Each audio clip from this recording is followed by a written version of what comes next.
اهدنا الصراط المستقيم.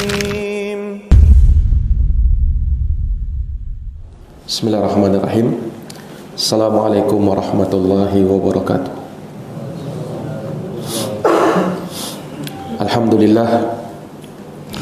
Alhamdulillahilladzi ahyana ba'da ma amatana wa ilaihin nusyur.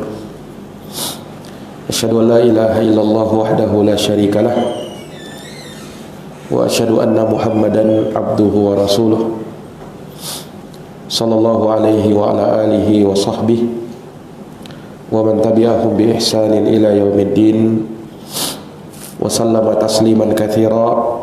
Amma ba'd. Ikhwani fi din, a'azzani Allah wa iyyakum. Para hadirin yang dirahmati dan dimuliakan oleh Allah Subhanahu wa taala. Alhamdulillah, kita bersyukur kepada Allah Subhanahu wa taala di subuh hari yang berbahagia ini. Allah Subhanahu wa taala masih berkenan menghidupkan kita, memberikan nafas kepada kita, sehingga kita bisa memulai hari kita dengan beribadah kepada Allah Subhanahu wa taala. Kemudian kita bersyukur kepada Allah bisa hadir di tempat ini untuk menegakkan salat subuh berjamaah, yang kemudian kita lanjutkan dengan ta'lim. Semoga dapat menambah iman dan takwa kita kepada Allah Subhanahu wa taala. Amin ya rabbal alamin. Ikhwani fiddin, a'azzani Allah wa iyyakum. Melanjutkan pembahasan kita dari kitab Al-Jami' dari Bulughul Maram. Kita masih dalam bab At-Tarhib min Masawi'il Akhlaq. Bab tentang ancaman dari akhlak-akhlak yang buruk, di mana dalam bab ini telah banyak kita ambil hadits-hadits yang menjelaskan tentang akhlak-akhlak yang buruk yang hendaknya dijauhi oleh setiap muslim. Karena seorang muslim, seorang mukmin, dia dituntut untuk berhias dengan akhlakul karimah, dengan akhlak yang mulia, dan menjauhkan diri dari segala akhlak yang buruk. Oleh karena itu, Nabi kita Muhammad sallallahu alaihi wasallam senantiasa mengajarkan kepada kita doa untuk meminta akhlak yang baik dan menghindar dari akhlak yang buruk. Di antara doa yang diajarkan oleh Nabi sallallahu alaihi wasallam, Allahumma ahsanta khalqi fa ahsin khuluqi. Ya Allah, Engkau telah membaguskan fisikku, membaguskan ragaku, maka baguskan pula akhlakku. Nah, juga di antara doa, Allahumma hdini li ahsanil akhlaq la yahdi li ahsaniha illa anta. Ya Allah, berikan aku petunjuk untuk berakhlak yang baik. Tidak ada yang bisa memberikan petunjuk kepada hal tersebut kecuali Engkau. Nah,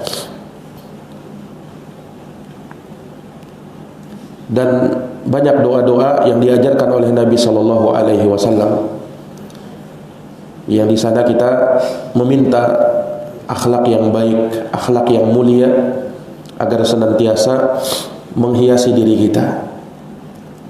Sebaliknya, kita berlindung dari setiap akhlak yang buruk, akhlak yang tercela, perilaku yang tidak baik.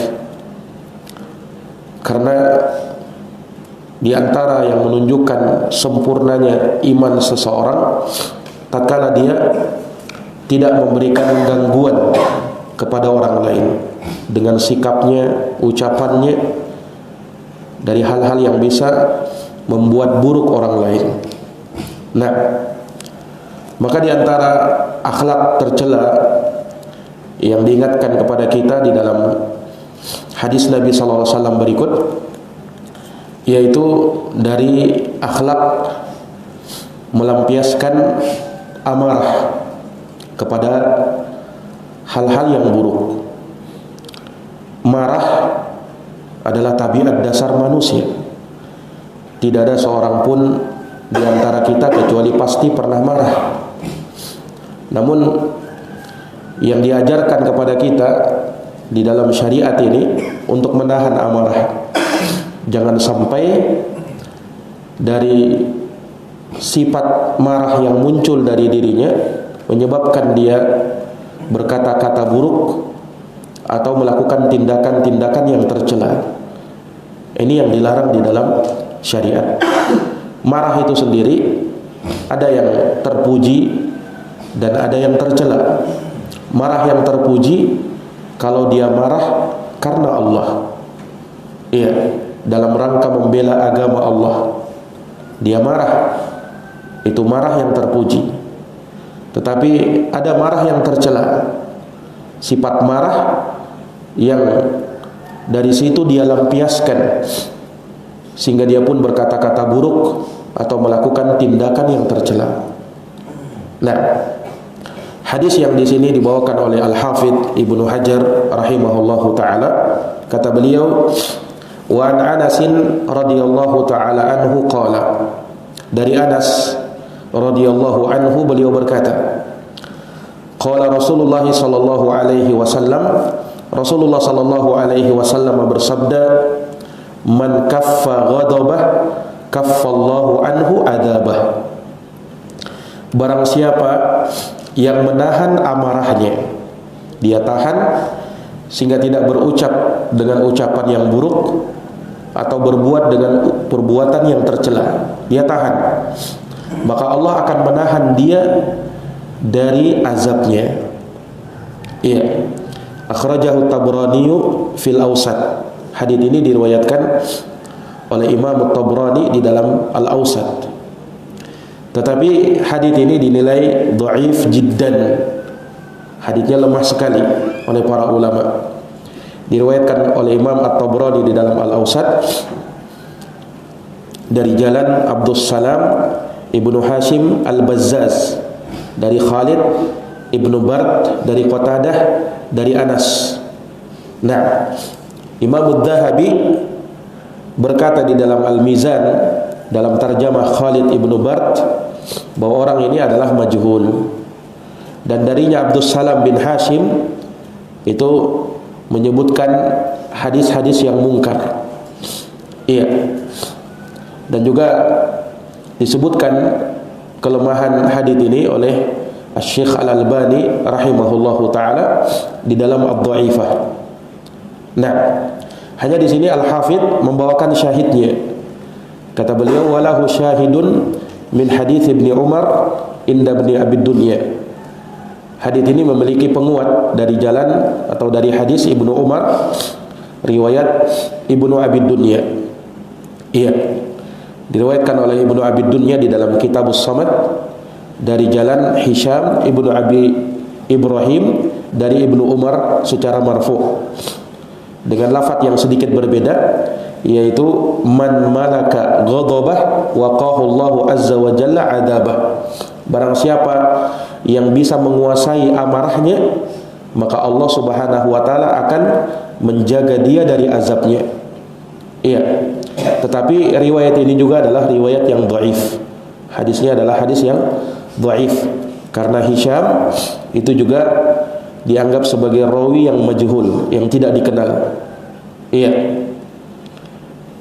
Ini sebagaimana disebutkan oleh Imam Abu Hatim dalam Al-Jarh wa Ta'dil, dan juga sebagaimana dalam Al-Mizan dan Al-Lisan. Iya. Sehingga hadis ini adalah hadis yang lemah dinilai oleh para ulama. Akan tetapi sekalipun dia lemah, namun di dalam syariat kita menahan amarah, tidak melampiaskannya kepada hal yang buruk, ini dari sifat yang terpuji dan memang dituntut di dalam syariat berdasarkan keterangan-keterangan yang lain di dalam agama kita. Iya. Makanya di antara sifat orang yang bertakwa yang disebut dalam surat Ali Imran, wasari'u ila maghfiratin min rabbikum wa jannatin arduha as-samawati wal ard uiddat lil muttaqin. Bersegeralah kalian kepada ampunan dari Tuhan kalian dan kepada surga yang luasnya seluas langit dan bumi, yang disiapkan bagi orang-orang yang bertakwa. Siapa mereka yang bertakwa? Maka disebutkan di dalam hadis itu, di dalam ayat tersebut, sifat orang-orang yang bertakwa. Alladzina yunfiquna fis sarra'i wad-dharra. Itu orang-orang yang menginfakkan harta mereka baik di saat susah maupun di saat senang, di saat sempit maupun di saat lapang.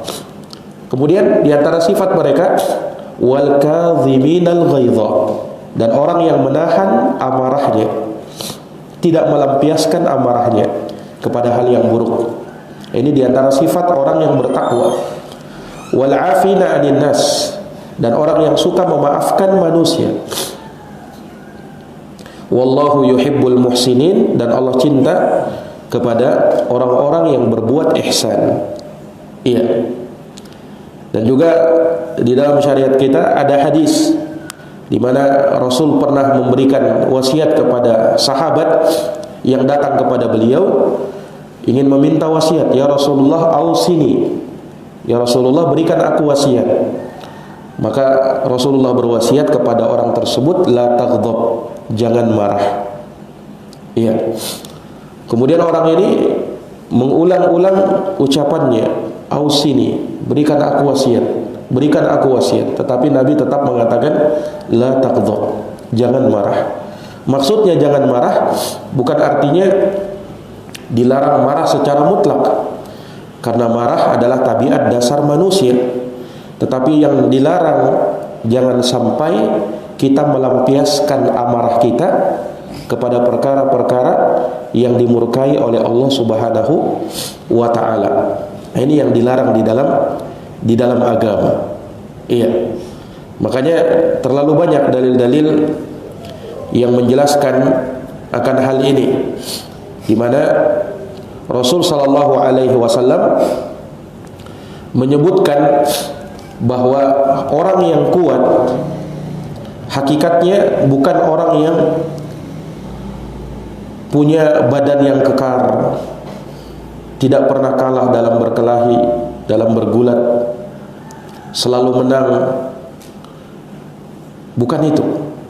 Tetapi orang yang kuat pada hakikatnya adalah orang yang bisa menguasai dirinya tatkala dia marah. Dia tahan sehingga tidak terjadi hal-hal yang buruk. Karena biasanya orang kalau sudah marah, maka minimal terkadang keluar kalimat-kalimat, ucapan-ucapan yang buruk, cacian, makian, hujatan, humpatan, dan lain sebagainya. Nah, sehingga terkadang dia pun melampaui batas dari hal tersebut.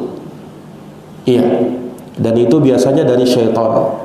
Makanya disebutkan dalam hadis bahwa amarah itu adalah bara api yang dilemparkan oleh syaitan ke dalam hati setiap anak cucu Adam. Amarah adalah bara api yang dilemparkan oleh syaitan ke dalam hati setiap anak cucu Adam. Iya. Sehingga ketika dia melampiaskannya, maka itu dari bujukan syaitan terhadap dirinya. Nah, dia marah kepada siapa saja. Bahkan lebih tercelanya lagi, ketika ada orang marah kemudian dilampiaskan kepada hal yang lain. Ada orang marah kepada seseorang, dia lampiaskan kepada anaknya, kepada istrinya. Padahal istri dan anaknya mungkin tidak tahu apa-apa, tidak tahu masalah, tapi dia yang kena batunya, dia yang kena lampiasan amarahnya. Ini zalim yang seperti itu. Tidak boleh gara-gara kita marah kepada orang lain kemudian kita lampiaskan kepada anak dan istri kita. Nah, atau kepada orang lain yang tidak tahu masalah. Iya, itu tercela. Kita lampiaskan kepada hal yang lain saja, jangankan kepada manusia, kepada barang-barang kita misalnya, tiba-tiba langsung melempar handphone kita atau membanting barang kita, itu hal yang tercela, apalagi kalau kepada manusia. Nah, makanya Rasulullah sallallahu alaihi wasallam bersabda dalam hadits Abu Hurairah riwayat Bukhari dan Muslim, "Laisa syadidu bisur'ah, innamas syadidu alladhi yamliku nafsahu indal ghadab." Bukanlah orang yang kuat orang yang tidak pernah kalah dalam bergulat, tetapi orang yang kuat adalah orang yang bisa menguasai dirinya tatkala dia marah. Iya, menunjukkan bahwa yang dilarang bukan marah secara mutlak, karena marah itu tabiat manusia. Terkadang dia marah. Nah, tetapi yang dilarang ketika dia lampiaskan amarahnya kepada hal yang buruk. Itu yang dilarang, itu yang dicela. Iya. Dan juga tidak dilarang untuk marah secara mutlak, karena ketika syariat Allah Subhanahu wa taala dilanggar, misalnya syariat Allah Subhanahu wa taala dihinakan misalnya, atau terjadi kemungkaran di dalam rumahnya misalnya, tidak mungkin dia tidak marah. Iya. Kemudian dia biasa-biasa saja melihat di dalam rumahnya ada kemungkaran, senyum-senyum saja, tidak mungkin. Dia marah di situ, tapi marahnya karena Allah. Dan ingat, ketika dia marah, ketika melihat kemungkaran, juga dia mesti menahan dirinya. Jangan sampai melampaui batas. Gara-gara misalnya dia marah melihat perilaku anaknya, akhirnya dia melakukan perbuatan melampaui batas. Dia pukuli anaknya sampai cedera anaknya. Ini dilarang di dalam syariat. Tidak boleh kita memukul sampai mencederai. Kata Nabi SAW di dalam hadis, ketika ingin memukul, pukulan pendidikan. Nah, tidak dilarang di dalam syariat seseorang menegur anaknya itu dengan sedikit ketegasan, bahkan sampai memukulnya. Itu tidak dilarang. Tetapi kata Nabi SAW, dorban ghairu mubarrih, pukulan yang tidak mencederai. Yang sampai memukul anak sampai biru-biru, berbekas, atau bahkan sampai berdarah. Itu tidak boleh seperti itu. Tapi sekedar memukul untuk mendidik dirinya, itu boleh di dalam syariat. Itu tidak melampaui batas. Tapi sampai lebih daripada itu melampaui batas. Jadi terkadang ada orang marah karena Allah, tetapi perbuatannya melampaui batas. Nah, Nabi SAW jangan disangka tidak pernah marah. Beliau pun pernah marah, tetapi tidak pernah dari Nabi SAW keluar ucapan, umpatan, cacian, makian, tidak pernah. Ketika melihat di rumah Aisyah radhiyallahu anha, ada Aisyah punya semacam gorden, di situ ada gambar makhluk bernyawa. Nabi marah ketika itu. Nabi tidak mau masuk rumah Aisyah radhiyallahu anha. Tapi marahnya Nabi SAW itu diketahui oleh sahabat, bukan dari ucapan beliau, tapi terkadang terlihat dari wajah beliau SAW yang menampakkan hal yang tidak disukai. Terkadang memerah. Nah, dari situ mereka tahu Nabi sedang marah ini. Tapi tidak pernah keluar dari Nabi SAW kalimat-kalimat yang buruk. Ini menunjukkan bahwa beliau menahan amarahnya. Itulah yang dicontohkan oleh para nabi dan para rasul. Lihat Nabi Yakub alaihi salam, dibuat marah oleh anak-anaknya. Mereka membuang Nabi Yusuf alaihi salam, yang merupakan anak yang sangat dicintai oleh Nabi Yakub alaihi salam. Kemudian mereka pun melakukan makar dan tipu daya, berbohong kepada Nabi Yakub alaihi salam. Dan disebutkan di dalam ayat bagaimana kesedihan Nabi Yakub, wa bayaddat ainahu minal khizyi fahuwa kadhim. Dan memutih kedua mata Nabi Yakub karena kesedihan beliau. Dan dia, Nabi Yakub alaihi salam, dalam keadaan menahan amarahnya. Beliau masih menahan amarahnya. Iya. Ini beliau rahimahullahu taala. Nah, ikhwani fiddin, a'azani Allahu wa iyyakum. Maka hal ini pun pernah terjadi di masa Nabi sallallahu alaihi wasallam. Ada seseorang ketika Nabi membagi harta ghanimah, harta rampasan perang, kemudian ada seorang yang mencela Nabi sallallahu alaihi wasallam. Dia berkata, "Hadhihi qismatun ma urida biha wajhullah." Ini pembagian yang tidak diinginkan darinya wajah Allah Subhanahu wa taala. Lancang berucap seperti itu di depan Nabi. Maka apa yang terjadi? Fataghayyara wajhuhu. Berubah wajahnya Nabi SAW, menunjukkan beliau marah. Tetapi apa yang beliau ucapkan? Kata Nabi, "Wa may ya'dil idza lam ya'dilillahu wa rasuluhu." Siapa lagi yang bisa berbuat adil kalau Allah dan Rasulnya tidak bisa berbuat adil? Ya, beliau ingatkan orang ini, kalau Nabi saja tidak bisa berbuat adil, siapa lagi yang bisa berbuat adil? Sementara Nabi mengajarkan keadilan itu. Kemudian Nabi berucap, "Yarhamullahu Musa qad udiya bi aktsara min hada fasabar." Semoga Allah merahmati Nabi Musa. Sungguh dia telah diganggu, disakiti dengan yang lebih banyak daripada ini, tapi beliau bersabar. Nabi ingat Nabi Musa alaihi salam dengan hal tersebut. Iya. Para sahabat ketika itu melihat kejadian itu, sangat marah. Berucap seperti itu di hadapan Nabi, sampai Umar radhiyallahu anhu mengatakan, "Da'ni ya Rasulullah adribu unuqah." Biarkan aku ya Rasulullah memenggal leher orang ini, lancang kepadamu. Kata Nabi, jangan. Ya. Subhanallah. Ini Nabi kita Muhammad sallallahu alaihi wasallam. Iya. Dan juga dilihat bagaimana ketika Nabi sallallahu alaihi wasallam berdakwah ke Taif. Dan disebutkan bagaimana penderitaan Nabi sallallahu alaihi wasallam ketika itu. Di masa-masa beliau sangat sulit. Iya.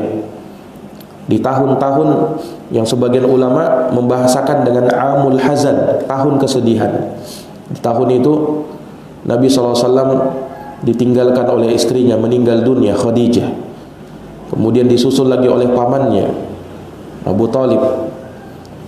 Kemudian dakwah Nabi SAW ditolak di Makkah.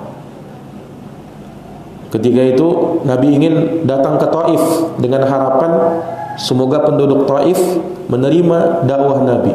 Tapi apa yang terjadi? Nabi berdakwah di sana, Nabi dilempari sama batu. Nabi dilempari oleh batu oleh penduduk Taif. Nah, ya, sampai disebutkan ketika Nabi SAW dilempari, itu berdarah keningnya Nabi. Nabi mengajak kepada Islam, kepada mereka kebaikan, tetapi yang diterima oleh Nabi seperti itu. Tapi apa ucapan Nabi? Allahumma ighfir li qaumi fa innahum la ya'lamun. Justru Nabi mendoakan, ya Allah ampunilah mereka, ampunilah kaumku ini, karena mereka orang-orang yang tidak tahu. Subhanallah. Datang malaikat Jibril bersama Malakul Jabal, malaikat penjaga gunung. Kemudian berkata kepada Nabi, wahai Muhammad, di sampingku ada malaikat penjaga gunung ini. Ini malaikat gunung ini. Kalau engkau mau, dia meninggal, dia menunggu perintahmu. Dia bisa saja membalikkan gunung ini supaya menimpa penduduk Taif, dimusnahkan. Iya. Apa kata Nabi SAW? Wahai Jibril, justru saya berharap semoga keturunan-keturunan mereka akan ada orang-orang yang menyembah Allah. Iya. Itu yang diucapkan oleh Nabi SAW. Padahal kalau beliau mau pada saat itu, maka akan hancur penduduk Taif semuanya yang menyakiti Rasulullah sallallahu alaihi wasallam. Tapi dilihat bagaimana beliau menahan amarahnya, ya. Beliau tidak marah karena hal tersebut, tetapi beliau justru mendoakan, ya. Beliau justru memberikan yang terbaik buat anaknya, ya, buat umatnya, sehingga dengan hal tersebut Allah Subhanahu wa taala pun memberikan kebaikan kepada umat beliau. Penduduk Taif setelah itu dari keturunan-keturunannya orang-orang yang menyembah Allah Subhanahu wa taala. Iya, inilah yang diajarkan seorang, apalagi kalau misalnya hal itu kepada keluarganya, kepada anaknya, ya, berbuat sesuatu yang mungkar, nah, doakan, ya, semoga dia lebih baik lagi. Bisa jadi doa kita tersebut didengarkan oleh malaikat, kemudian diijabahi oleh Allah Subhanahu wa ta'ala. Nah, ya, makanya pernah mungkin kita dengar kisahnya Syekh Abdurrahman Sudais, Imam Masjidil Haram, yang disebutkan oleh ibunya, ya, bahwa Syekh Sudais ini dahulunya anaknya sangat nakal sekali, ya, sampai pernah dulu ketika ada suatu acara seperti itu, kemudian Syekh Sudais yang kecil ini, ya, kencing di tempat makanan itu yang sangat besar, ya, untuk hidangan ratusan orang. Syekh Sudais yang kecil kencing di situ, ya. Ini kan tentunya membuat marah orang tuanya. Tetapi melihat perilaku anaknya seperti itu, ibunya mendoakan, ya Allah, semoga engkau menjadi imam besar di kota Mekah, ya, di Masjidil Haram. Subhanallah, dengan doa ibunya tersebut terkabul. Sekarang Syekh Sudais itu jadi imam besar di Masjidil Haram. Itu berkat doa ibunya. Padahal dulunya waktu masih kecil seperti itu. Subhanallah. Jadi jangan, ya, terkadang seseorang ketika dia marah, ya, tetapi ucapannya adalah kebaikan, bisa jadi berbuah kebaikan bagi orang yang dia marah kepadanya. Doakan dia, barakallahu fiik, semoga Allah memberkahimu, ahsanallahu ilaik, semoga Allah berbuat baik kepada dirimu. Nah, terkadang bisa membuahkan kebaikan. Sebaliknya kalau kita berucap dengan ucapan yang buruk, ya, anak kita bersalah misalnya, kemudian yang keluar adalah cacian, memang bodoh ini, nah, atau yang semisal dengan itu, akhirnya didengarkan oleh malaikat, ya, ucapan kita itu. Nah, sehingga terkadang apa yang kita ucapkan itu menjadi doa bagi anak kita. Nauzubillahi min zalik. Nah, maka seseorang, ya, ketika dia bisa menguasai dirinya, dia kontrol dirinya tatkala dia marah, maka itu bisa memberikan kebaikan bagi dirinya di dunia maupun di akhirat. Iya, di akhirat disebutkan oleh Nabi SAW dalam hadits Mu'ad bin Anas, riwayat Imam Abu Daud, dan haditsnya disahihkan oleh Syekh Al-Albani rahimahullah. Kata Nabi SAW, man kadzama ghaizan wa huwa qadirun ala ayyunfidahu da'ahu Allahu yaumal qiyamah ala ru'usil khalaiq summa yukhayyirahu minal huril 'aini ma syaa. Barang siapa yang dia menahan amarahnya padahal dia mampu lampiaskan, dia tahan, dia mampu lampiaskan tapi dia tahan. Nah, maka kata Nabi SAW, da'ahu Allahu yaumal qiyamah, keutamaan orang ini nanti kelak di hari kiamat Allah akan panggil dia di hadapan seluruh makhluk, kemudian Allah perintahkan dia untuk memilih mana bidadari yang dia kehendaki untuk mendampingi dirinya di dalam surga. Nah, itu keutamaan orang yang menahan amarah, disuruh memilih mana bidadari yang dikehendaki di dalam surga. Iya. Ini al-jaza min jinsil amal. Seseorang, ya, ketika dia mampu menahan amarahnya, Allah akan berikan balasan yang luar biasa. Makanya ingat, ya, kalau kita lagi marah, ya, kemudian kita ingin melampiaskannya, ingat hadits ini. Nanti kalau saya tahan amarah saya dapat bidadari. Ya. Mudah-mudahan dengan hal tersebut akan memberikan kepada dia motivasi untuk menahan amarahnya. Nanti tidak dapat bidadari gimana? Ya kan? Nah, ini ikhwani fiddin, a'azani Allahu wa iyyakum. Baik. Dan di dalam hadis ini sekalipun hadisnya dhaif juga menunjukkan hal tersebut ya. Bahwa orang yang dia menahan marahnya, maka Allah akan menahan dia dari azabnya. Allah tahan dia dari azabnya. Al-jaza min jinsil amal. Balasan sesuai dengan jenis amalan. Dan Allah berfirman dalam Al-Quran, wa idza ma ghadibu hum yaghfirun. Dan apabila mereka marah, maka mereka suka memaafkan. Ya, makanya dalam ayat itu juga dikatakan dari sifat orang yang bertakwa, wal kadhiminal ghaidha wal 'afina 'anil nas. Dia menahan amarahnya dan dia memaafkan orang lain. Dia memaafkan orang lain. Iya. Dan ini dari konsekuensi seseorang yang menahan amarah. Dia marah sama orang lain, harusnya dia mungkin mencaci orang tersebut, memaki orang tersebut, tetapi dia justru memaafkan. Tapi dia justru apa? Memaafkan. Wal 'afina 'anil nas.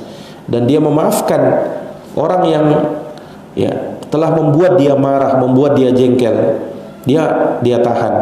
Dia maafkan. Ini adalah sifat yang mulia yang dimiliki oleh orang tersebut. Nah, ikhwani fiddin, a'azani Allahu wa iyyakum. Iya. Dari doa yang juga diajarkan oleh Nabi sallallahu alaihi wasallam ya. Dalam hadis Ammar bin Yasir, Allahumma inni as'aluka kalimatal haqqi fil ghadabi war ridha. Ya Allah, aku minta kepadamu kalimatal haqqi, ucapan yang benar, fil ghadabi war ridha, baik di saat marah maupun di saat ridha. Iya. Nabi berucap dengan doa seperti ini karena banyak orang yang ucapannya keliru, baik di saat dia senang maupun di saat dia sedang marah, baik di saat dia ridha maupun di saat dia marah. Di saat dia marah, yang keluar umpatan, cacian, makian, kalimat-kalimat yang kotor, yang buruk. Di saat dia ridha, di saat dia senang, yang keluar ucapan-ucapan yang menandakan kesombongannya, keangkuhannya, pengingkaran dia terhadap nikmat Allah. Itu yang terjadi. Maka Nabi meminta petunjuk kepada Allah supaya dibimbing ucapannya, baik di saat marah maupun di saat ridha. Allahumma inni as'aluka kalimatal haqqi fil ghadabi war ridha. Ya Allah, aku minta kepadamu ucapan yang selalu benar, baik di saat marah maupun di saat ridha. Baik di saat marah maupun di saat ridha. Nah, iya. Disebutkan ada satu kisah ya, di mana ada seseorang dari kalangan Bani Israel, yang satunya ahli ibadah, yang satunya ahli maksiat. Satunya ahli ibadah, yang satunya lagi ahli maksiat. Si ahli ibadah ini ya, sering menasihati kawannya yang ahli maksiat ini untuk berhenti dari maksiat. Dinasihatinya terus, dinasihatinya. Tetapi temannya yang ahli maksiat ini tidak berhenti dan tidak kunjung berhenti dari maksiatnya. Sampai suatu hari ketika dia melihat kawannya yang ahli maksiat ini tetap berlaku dan berbuat maksiat, maka temannya yang ahli ibadah ini pun marah. Lihat ketika dia marah. Di sini kan marahnya benar. Dia marah melihat kemungkaran. Wajar kan? Marah. Orang kalau melihat kemungkaran, masa dia senyum-senyum saja? Marah. Tetapi yang harus dia bimbing di sini, jangan sampai keluar darinya kalimat yang buruk. Nah, si ahli ibadah ini ketika melihat kawannya si ahli maksiat melakukan kemaksiatan, dia marah. Lihat ucapannya apa? Dia berkata, wallahi la yaghfiru lakallah. Demi Allah, Allah tidak akan pernah mengampuni kamu. Dia berucap seperti itu. Demi Allah, Allah tidak pernah akan mengampuni kamu. Nah, ini ucapan ini ya, mungkin sepintas kita lihat seperti biasa, tetapi ini sudah lancang mendahului siapa? Allah Subhanahu wa taala. Ya kan? Dari mana dia tahu bahwa Allah tidak mengampuni kawannya tersebut? Ini kan rahasia Allah. Iya. Dan disebutkan ketika si ahli ibadah ini mengucapkan kalimat itu mendahului Allah Subhanahu wa taala, Allah murka kepada dia. Faghafarallahu lil mudhnib wa ahbata amalal abid. Maka Allah justru mengampuni si ahli maksiat tadi dan membatalkan amalan si ahli ibadah tadi dengan ucapan marah yang dia ucapkan tadi. Lihat betapa bahayanya ucapan itu. Gara-gara apa tadi? Gara-gara marah sesaat ya. Justru itu yang membatalkan amalan dia. Nah, ini ikhwani fiddin azani Allah wa iyyakum. Sebab kalimat ini kalimat yang besar, sudah mendahului ilmunya Allah. Tidak boleh kita berkata seperti itu. Melihat ada seseorang kemudian kita melaknat dia dalam keadaan mungkin sekarang kita lebih baik daripada dia. Kita sedang beribadah sementara dia bermaksiat. Dari sisi keadaan kita sekarang kita lebih baik tentunya. Tetapi kita tidak tahu taufik dan hidayah Allah Subhanahu wa taala. Bisa jadi Allah memberi hidayah kepada orang itu, dan bisa jadi justru dia yang berucap, yang tadinya beribadah, justru akhir hidupnya ditutup dengan keburukan. Kita tidak tahu. Nah, makanya dari situlah kita dilarang untuk melaknat seseorang. Iya, kecuali orang-orang yang memang sudah divonis laknat oleh Allah. Iblis, boleh kita bilang laknatullah alaih. Fir'aun, iya, laknatullah alaih. Nah, tetapi kalau orang per orang, bahkan orang kafir yang masih hidup, itu dilarang untuk melaknat dia. Karena tidak tahu, kita tidak tahu, bisa jadi Allah beri hidayah, dia masuk Islam, kita tidak tahu. Ya kan? Nah, apalagi kalau kepada muslim, sekalipun dia berbuat maksiat. Iya. Nah, dari sini kita diajarkan untuk jangan pernah merasa tinggi daripada orang lain. Sombong, angkuh, walaupun keadaan kita sekarang lebih baik daripada orang lain, tapi jangan pernah merasa, oh saya yang lebih bertakwa, saya yang lebih beriman, saya yang lebih berilmu. Jangan pernah. Nah, karena kita tidak tahu bagaimana akhir hidup kita. Iya, dalam keadaan kita senantiasa memohon istiqomah itu, semoga diberikan keistiqomahan sampai akhir hayat kita. Iya. Nah, ini ikhwani fiddin, a'azani Allahu wa iyyakum. Abu Hurairah berkata, ya, ketika melihat kisah tersebut, beliau berkata, laqad takallama bi kalimatin aw baqad dunyahu wa akhiratah. Sungguh orang ini berucap dengan satu kalimat saja yang telah membuat hancur dunia dan akhiratnya. Nah, makanya jangan pernah bermain-main dengan ucapan. Iya. Seorang dengan satu kalimat itu bisa menyeret dia ke dalam jurang api neraka. Iya. Apalagi Nabi pernah bersabda mengingatkan, innal abda la yatakallamu bil kalimah ma yatabayyanu fiha yazillu biha finnar ab'ada ma bainal masyriq wal maghrib. Sungguh ada seorang hamba, kata Nabi, dia berucap dengan satu kalimat, ya, yang kalimat tersebut dia tidak memperhatikannya, dia tidak peduli dengannya, dia keluar begitu saja, ya, ternyata itu kalimat membuat dia terjerumus ke dalam api neraka sejauh jarak timur dan barat. Itu baru satu kalimat.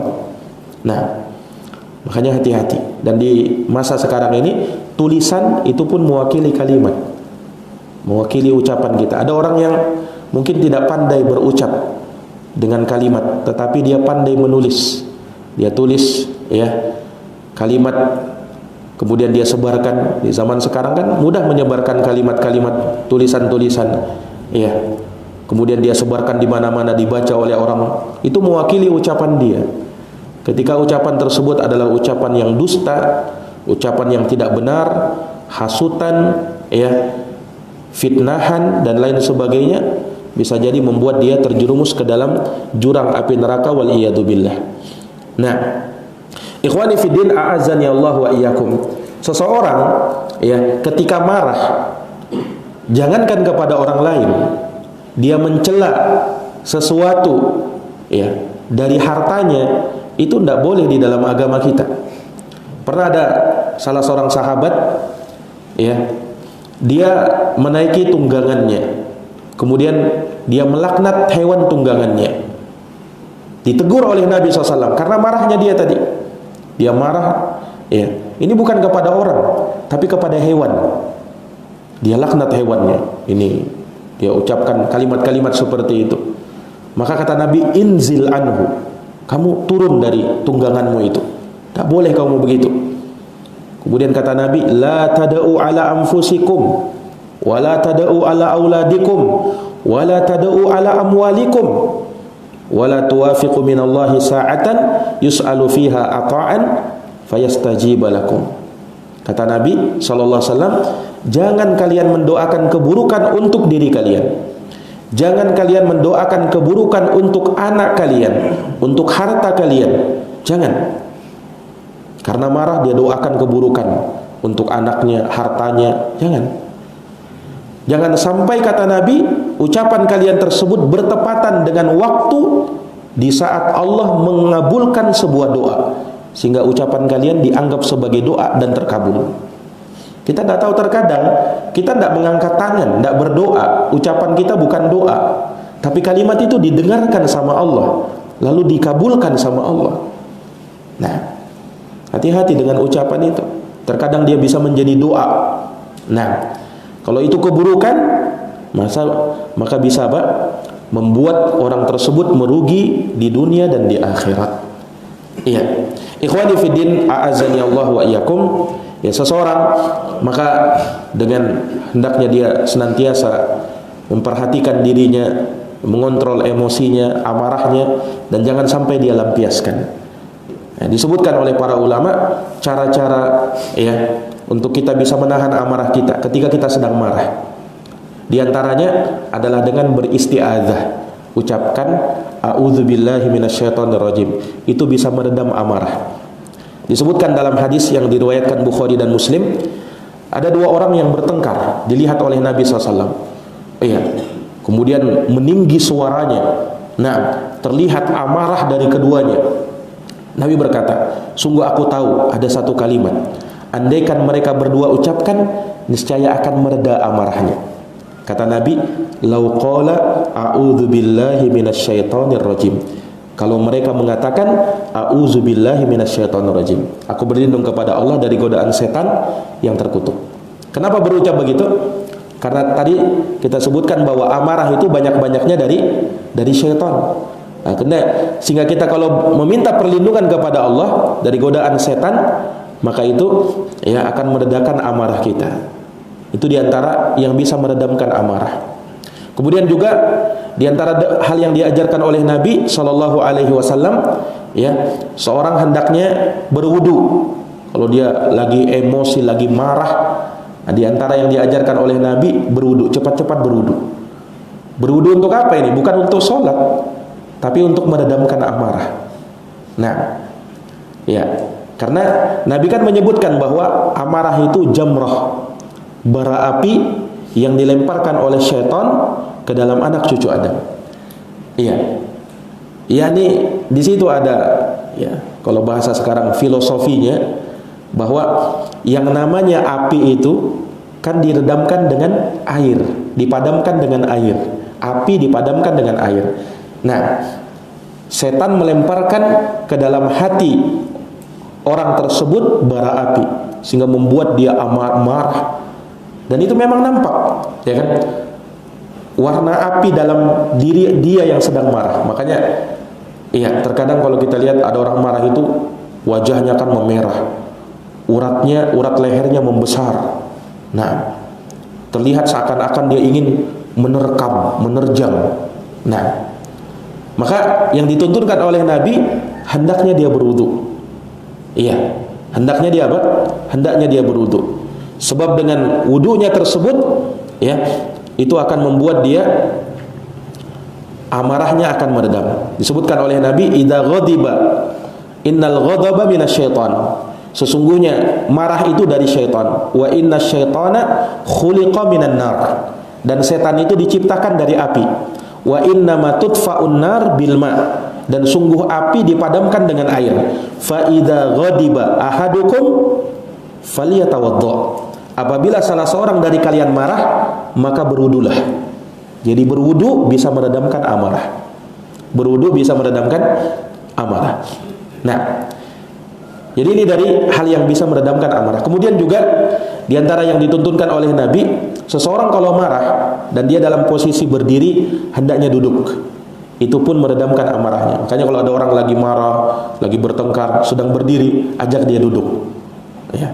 Karena kalau sedang berdiri, itu siap menerjang itu. Nah, tapi kalau sedang duduk, itu bisa meredakan amarahnya. Makanya disebutkan oleh Nabi SAW dalam hadits yang diriwayatkan oleh Imam Abu Daud, idza ghadiba ahadukum wa huwa qa'im falyajlis. Apabila salah seorang dari kalian marah dan dia sedang berdiri, hendaknya duduk. Iya. Wa idza dhahaba anhu al-ghadab, kalau hilang marahnya, alhamdulillah. Wa illa falyattaji. Kalau belum juga suruh berbaring. Jadi kalau orang sedang marah, dia berdiri, kasih suruh duduk. Belum lega, belum reda juga emosinya, suruh berbaring. Nah, suruh dia apa? Berbaring. Supaya dengan mengubah kondisi keadaan dirinya, itu bisa merubah perasaan hatinya. Ya, bisa merubah apa? Perasaan hatinya. Nah, ini yang dituntunkan oleh Nabi Shallallahu Alaihi Wasallam. Ya, dan juga dari perkara yang diingatkan oleh para ulama kita, ya, berkata disebutkan dari Nabi Isa alaihissalam, beliau pernah berkata kepada Nabi Yahya ibnu Zakaria, kata beliau, inni muallimuka ilman nafi'an, sesungguhnya aku akan ajarkan kepadamu ilmu yang bermanfaat. Kata Nabi Isa kepada Nabi Yahya bin Zakaria, apa kata Nabi Isa? La taqdhab, kamu jangan marah. Faqala wa kaifa li alla aqdhab, kata Nabi Yahya, wahai Nabi Isa, bagaimana caranya aku tidak marah? Nah, itu sifat tabiat kita. Nah, maka kata Nabi Isa menasihatkan, nasihat yang luar biasa. Idza qila laka ma qila ma fika, apabila dikatakan kepada dirimu sesuatu, faqul. Ya, jadi kalau ada orang yang menyakiti hatimu, menyakiti perasaanmu, maka katakan, dzambun dzukirtuhu, ini dosa yang aku diingatkan dengannya. Astaghfirullah min, aku minta ampun kepada Allah darinya. Ya. Jadi kalau memang ada orang yang mengingatkan kamu sesuatu, ya, yang memang itu ada pada dirimu, kamu marah, yang harus kamu ingat apa? Inilah dosa yang aku diingatkan. Aku minta ampun kepada Allah darinya. Wa idza qila laka ma laysa fika, tetapi kalau dikatakan kepadamu sesuatu yang membuat kamu marah, tapi itu tidak ada pada dirimu, fahmidillah. Kata Nabi Isa, pujilah Allah. Sebab Allah tidak menjadikan sifat itu atau perangai itu ada pada dirimu. Wahiyya hasanah siqat ilaika. Siqat ilaika.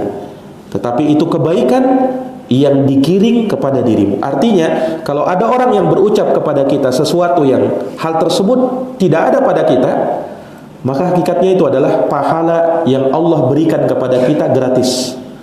Nah, kita belum beramal, tetapi pahala itu datang kepada kita. Iya. Nah, inilah yang kata para ulama, seseorang ya mendapatkan keutamaan pahala dalam keadaan dia belum beramal. Ada transferan pahala dari orang lain kepada dirinya. Kapan itu? Ketika ada orang berucap kepada dia, menggibahi dia sesuatu yang dia sendiri tidak ada, tidak bersifat seperti itu. Nah, inilah yang membuat hidup kita lebih bahagia. Tidak usah hiraukan ucapan orang lain, tidak usah perhatikan ya perkataan orang lain. Karena apa? Kalau ucapan dia kepada kita itu benar, maka itu dosa yang kita diingatkan. Tetapi kalau salah, maka itu pahala yang Allah berikan kepada kita, sehingga tidak ada ruginya orang yang dicela tersebut. Justru apa? Ya, ada sebagian ulama ketika ada kalimat yang datang kepada dia, celaan dari orang lain, ucapan tersebut tidak benar. Iya, apa yang dilakukan orang tersebut? Dia justru datang membawa hadiah kepada orang yang pernah mencela dia. Dibawa hadiah. Nah, lah kenapa dibawa hadiah? Padahal dia sudah mencela dirinya. Dia bilang, kamu sudah memberikan kepada saya transferan pahala. Ini saya berikan balasan. Tidak ada yang bisa saya beri balasan kecuali ini. Dia kasih hadiah malah. Subhanallah. Nah, karena dia paham bahwasanya ketika celaan tersebut sampai kepada dia dan ternyata itu tidak ada, itu hakikatnya pahala yang diberikan kepada dia dalam keadaan dia tidak beramal. Ya, orang kalau beramal, dia tidak bisa pastikan bahwa amal tersebut diterima dan akan membuahkan pahala, ya kan? Dia tidak bisa pastikan. Kalau itu, ya, dia belum beramal tapi sudah dapat pahala yang pasti dia akan dapatkan. Ketika ya, sesuatu yang tidak ada, sesuatu celaan itu tidak ada pada dirinya. Nah, ini yang harusnya dia ingat, ya. Sehingga dengan hal tersebut, nah, Allah Subhanahu wa taala akan memberikan keutamaan kepada dirinya. Nah, ikhwani fillah, a'azzani Allah wa iyyakum. Ya, mungkin demikian yang bisa kita paparkan pada pertemuan pagi hari ini. Semoga bermanfaat dan semoga Allah Subhanahu wa taala senantiasa menghiasi diri kita dengan akhlakul karimah, akhlak yang mulia, dan semoga Allah Subhanahu wa taala memberikan kepada kita keutamaan dan kemuliaannya untuk senantiasa berada di atas ketaatan, berada di atas akhlak-akhlak yang terpuji, akhlak-akhlak yang mulia, dan semoga Allah Subhanahu wa taala senantiasa memberikan taufik kepada kita untuk senantiasa berada di atas jalan kebenaran dan menjauhi semua jalan-jalan penyimpangan dan kebatilan. Innahu waliyudzalika wal qadiru alaih. Subhanakallahumma wa bihamdika asyhadu an la ilaha illa anta astaghfiruka wa atubu ilaik. Walhamdulillahirabbil alamin. Assalamualaikum warahmatullahi wabarakatuh. Waalaikumsalam.